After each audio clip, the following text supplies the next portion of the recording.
Welcome back everyone. Today we're going to be looking at mollies. Now, mollies are a species of fish I've kept ever since the beginning and I'm still keeping them now. I've absolutely fallen in love with them and I thought I'd just kind of share with you guys how to keep them, you know, some tips on caring for them and the maintenance required to keep them, and also some little tips and tricks on how to breed them. So the setup I've got going on here is really simple. It's nothing special. It's about an 80-litre tank. I think it's like 2 foot by 1.5. The water in here, the pH is about 7 and the temperature ranges depending on what time of year it is, but I think it ranges somewhere between 22 and 27 degrees Celsius.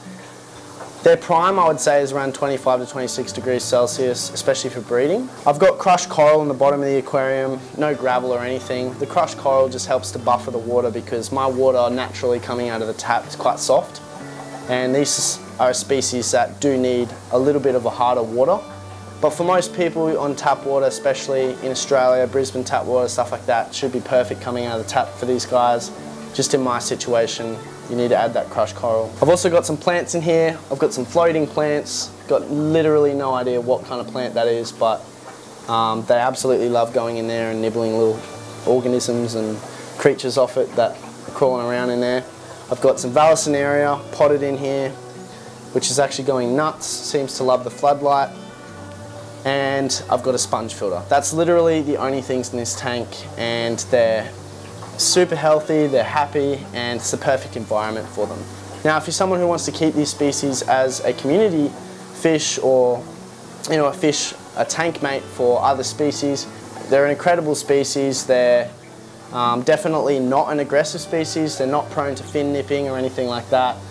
They're quite peaceful. They'll happily go with many other species. I wouldn't put them in with anything too aggressive or boisterous. Now for feeding, it's quite simple. There's not a lot to it. They're really easy to feed. I actually feed them bug buffet, and that's probably one of the best foods on the market right now to be feeding a fish. And it's an insect-based food, which is what fish would be eating in the wild, so it's just fantastic for their gut. And I've actually seen some amazing things from feeding that food. When I first bought these fish from the pet shop, which is something I'm going to talk on as well, they were quite scrawny, and when you go to a shop, that's going to be the result. Most of the time fish aren't going to be looking that healthy unless you buy from people who have been locally breeding fish. But I fed them bug buffet for literally about a week or 2 straight, and they just came good. Just from feeding bug buffet, it made them super healthy, and you can see the results here. There's nothing wrong with them. It just cleaned out their gut, added all the nutrients and minerals required to get them back on track, and they're already being primed up to get ready for breeding. So I feed bug buffet. I also feed baby brine shrimp. Baby brine shrimp's another good one. It's super easy to hatch. I've got a video on my channel for you guys to check out if you're interested. I'll pop a link up on the screen. And that's basically it for caring for them. I mean, another little thing that you can look out for is when you're actually going to buy fish, make sure that you can buy, you know, locally bred species, because if you can, they're a lot healthier usually than the imported. These are the platinum white variety, I believe. I'm not too sure, that's just what I call them. And I've got an orange male in there as well. I've got 2 males and 2 females. And that's basically all you need for the breeding side of things, which I'll dive into now. Breeding for mollies is quite simple, and there's about 1 million ways you can do it and go about it. What I like to do is, in the meantime, do your water changes. I do a 50% water change once a week, and sometimes, I know there's a lot of controversy on this topic, but a little bit of salt can often go a long way. So they're not a brackish water fish in the aquarium hobby, but out of the aquarium hobby in the wild, quite a lot of times these fish can be brackish fish. So adding salt to your water when you do a water change, you know, even if it's a teaspoon of salt, it's going to aid in whatever is needed that fish would have had in the wild. So quite often, it's not necessary. I've kept live berries for years and never done it. But I have noticed when I do it, it kind of makes them seem a lot healthier. I'm not sure what exactly it adds to the water that they need, but quite often when I do my 50% water change, I add a couple of teaspoons of salt in there and then fill it back up. That's just what I do. You don't need to do this. It's just a little tip. I'm not exactly sure what it adds to the water myself, but I know that it helps. So I do my regular water changes, I fatten them up. I'm basically just getting them ready to breed.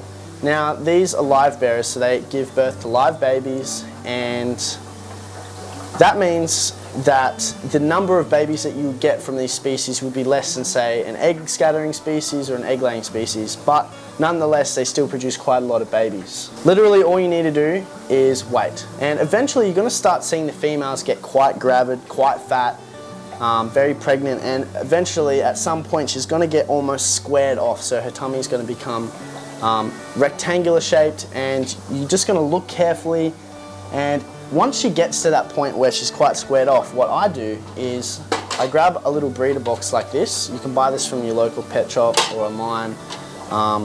They're pretty cheap. I think this was like $10 or something. And basically what this is it allows you to put the female in this compartment, and once she gives birth to her live babies, they're able to escape. And the reason why you want your babies to escape is because quite often live bearers will then go and eat their babies after being born. So there's no parental care by these guys whatsoever, so you're going to need this unless you've got an incredible amount of hiding spaces in your aquarium, which for a breeder and for me personally I don't have. So this is what I'm going to be using. And yeah, what you do is you put your female in there, the babies are able to escape into a little section down here, and they won't get eaten till you come back and you can see them down there. You see that she's giving birth, you can take the female out, and then you've got all your babies in a confined space where you can either feed them up to get big enough over time and put them back in the aquarium, or like me, just take them out as soon as they're born and put them into a new aquarium to be grown out. So breeding, super simple, there's not a lot to it. And yeah, they're an amazing species, they're so much fun to keep, there's heaps of different varieties. One variety that I've kept in the past is gold dust mollies, they're probably one of my favourites. Wasn't able to source them, but these are definitely beautiful as well. They live for a relatively long time. I mean, for most people, someone will set up a tank for 1 year, and then they'll change the species or they'll change the scape, and they will definitely outlive that. So a perfect species for beginners, they're very easy, and even for expert fish keepers, they're still a very fun species to keep, and I definitely recommend you guys to get into it. Highly recommend, and yeah, thanks everyone for watching, and I'll catch you guys in the next one.